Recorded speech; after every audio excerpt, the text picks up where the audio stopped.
Welcome back, Sawheads. So this time I'm going to begin with just a few kind of bits and pieces. I'm going to start off with getting the rest of the oil pump installed here and move on to the chain tensioner, get the bar studs in, back to the oil pump, and the first thing to go in is this thin washer here, which is apparently very important. It's the first thing to go in. It's just had a smear of molybdenum disulfide grease on it. And next we have the worm gear, again greased up with moly grease. Goes in like that. Now we've got this oil seal, which will need to be pressed into position. I think it will, being rubber coated, it will respond better to pressing than whacking with a hammer. So I've got this disc here, then a random spacer on like that, then a couple of washers, and then by my reckoning we can just use the clutch to spin on a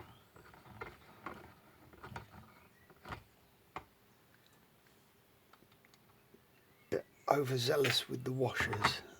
There we go, it's better. Okay, I've got another socket on the flywheel nut down here just to stop the crankshaft rotating.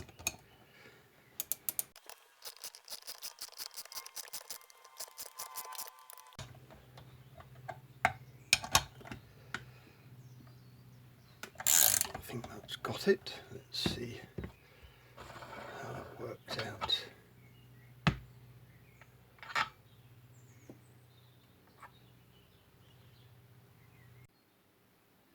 Well, there was me thinking I was the smartest dude on the planet finding this oil seal as a solution. However, unlike the original solution, this seal is just protruding a bit, and it's enough so that when we put the clutch on,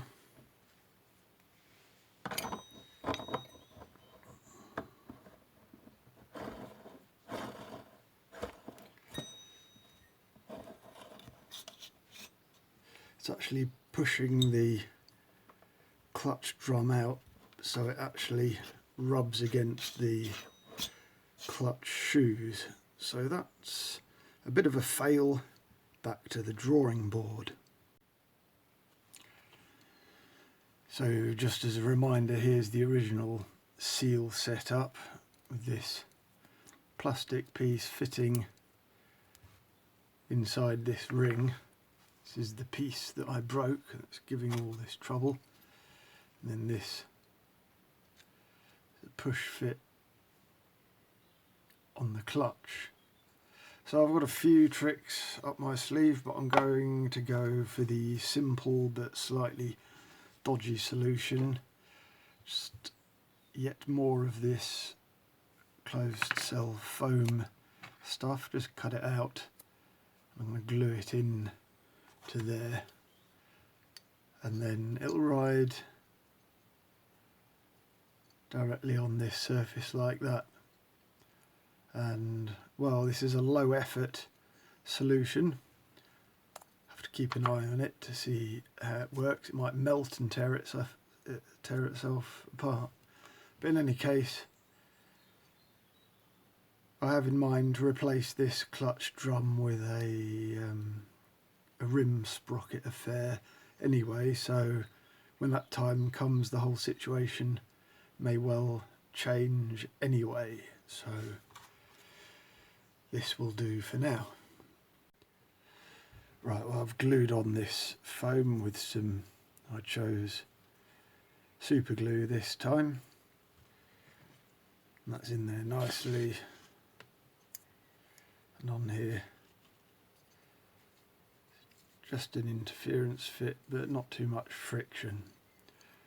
So I'm going to get this installed here now, same method as last time, and then hopefully we can move on.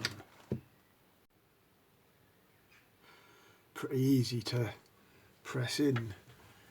As it happened, didn't need all the spanners and whatnot, I could just turn the clutch by hand, but there it is in place.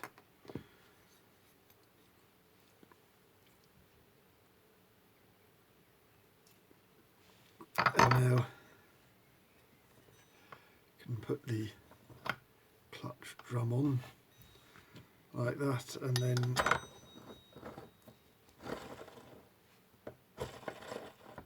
on with the clutch, and with that done up, there's just a nice bit of slack there.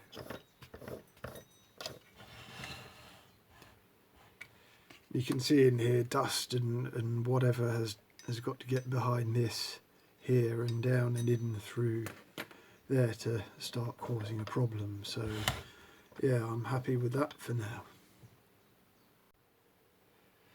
Now looking at the clutch itself, this is pretty much due for renewal.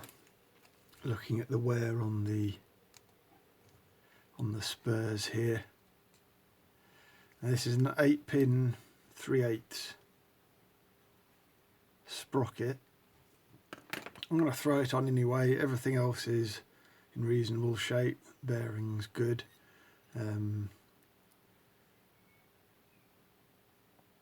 Yeah. Then the clutch shoes themselves, clutch assembly, is checked with a screwdriver. Just checking that these have got some play, which they have. This is the wrong screwdriver, but I've already done it. Don't know about the state of the spring. Looks okay, might be a bit weak, but we'll see if that becomes a problem at idle. If this spring is weak, then it may catch and drive the chain even at idle.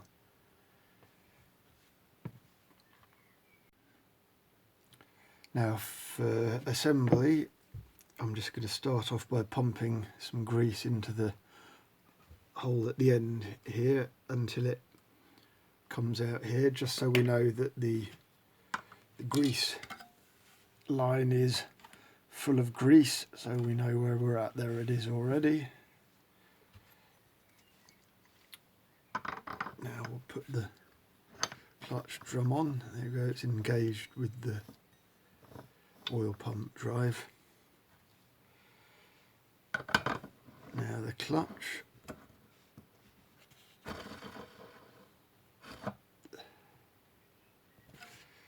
Okay, now if I was just going to lob it together with the bar and chain, that's good enough. The clutch would pull tight as we load the saw up. As long as you get the saw revving with the chain moving early on. If I left it like this, I'd likely end up with a deadly spinning discus flying off mid-test. So I will just give this a bit of a torque up, but same deal as the flywheel side, so you don't need to see that. Come to think of it, you don't need to be watching any of this nonsense at all. Go outside and get some fresh air. But this next part's exciting. One last pump of grease into the bearing. Just needs one. It's quite enough. If you have any more, it just throws it out into the clutch.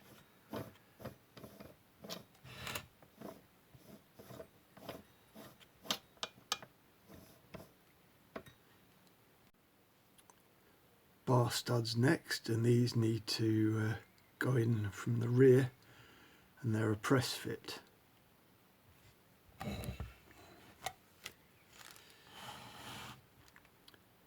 Now you can see there are, it's worn top and bottom where the bar has rested against it over time, but of course we can put them in at 90 degrees and have brand new service life. Here's stud number 1.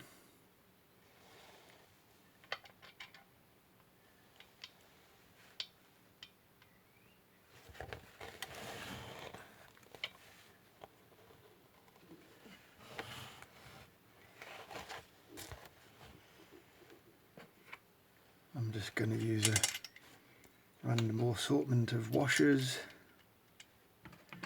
and a bar nut to pull it in. Okay, the studs are in, so now it's time for the chain tensioner. So we've got this screw here. Next we've got this sort of squashy friction nut thing.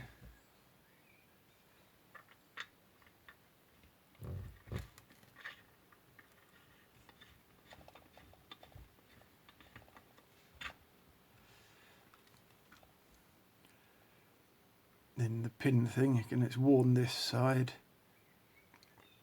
but this side is good, so we'll have it this way round, so when we're, oh no, this way round, so when we tension the chain, this side is used.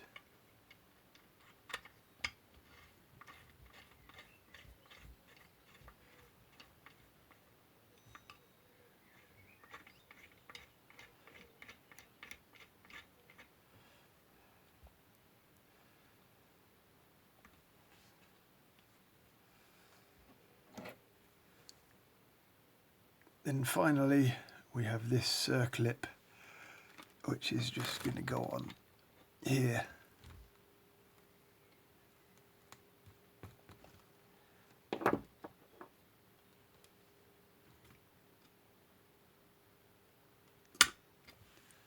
It's got it. Time to get the tank and the crankcase together. Points to note, we've got to get this through its hole, this through its hole, this through its hole, and this not caught up anywhere. And in addition, you'll see here I've just got a foam thing there and another foam thing there, and they'll act to hopefully seal off the holes as they pass into the airbox and stop dust getting in through those. Okay, let's give this a go.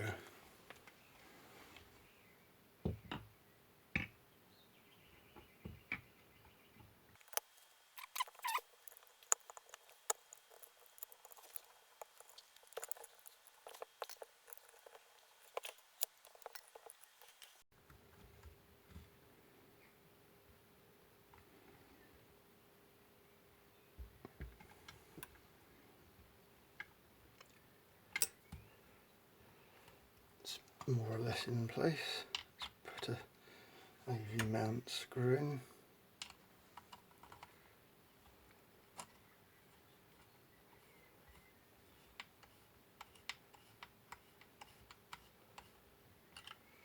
Okay, right, I'll get the rest of the AV mount screws in. Well, it's all together, however this is entirely unsatisfactory. Not only can you not really service this when it's in situ, but it's also hitting the metal here. So I'm going to have to come up with something else. So this breather can be consigned to the history book of failure. Instead, come up with this spigot. It's just a bit of copper pipe on this thing, which is taken from a potentiometer, just this part here, but made of brass. So I've soldered that in there. Then I'll be able to put whatever I like on the end of it. In this case, I've come up with just a piece of fuel pipe and a old school screw in the end, like that for now. But I can, if this has a problem leaking, I can always look at other solutions. So, a little bit of sealant on there, and let's get this installed.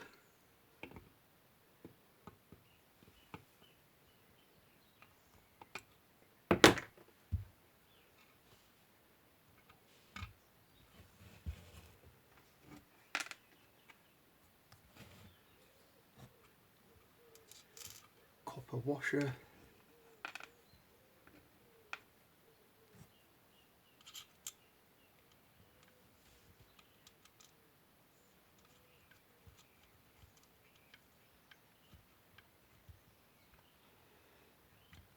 Nut.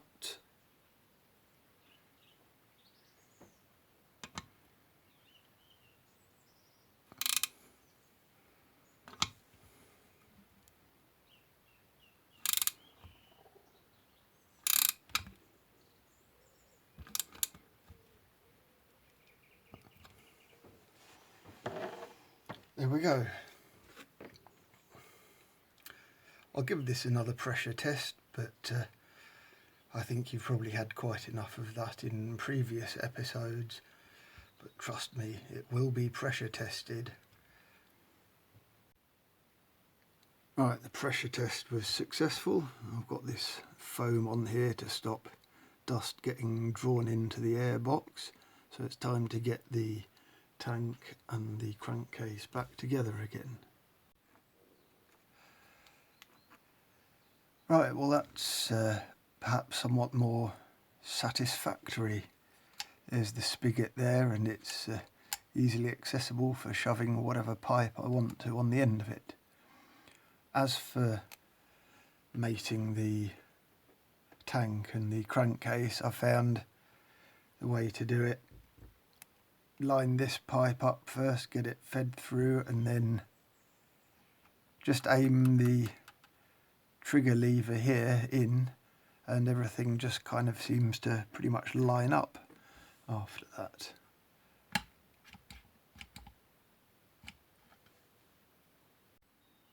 And here I've installed that little pipe with its brass screw stuffed in the end.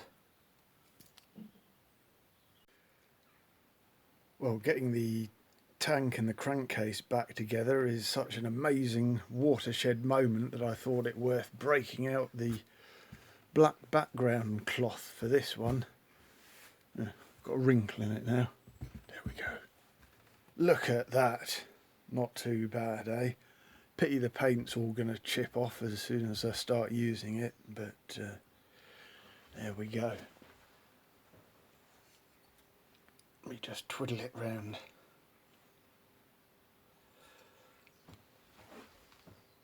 Yes, nice. Anyway, I'll leave it there. So, thanks for watching.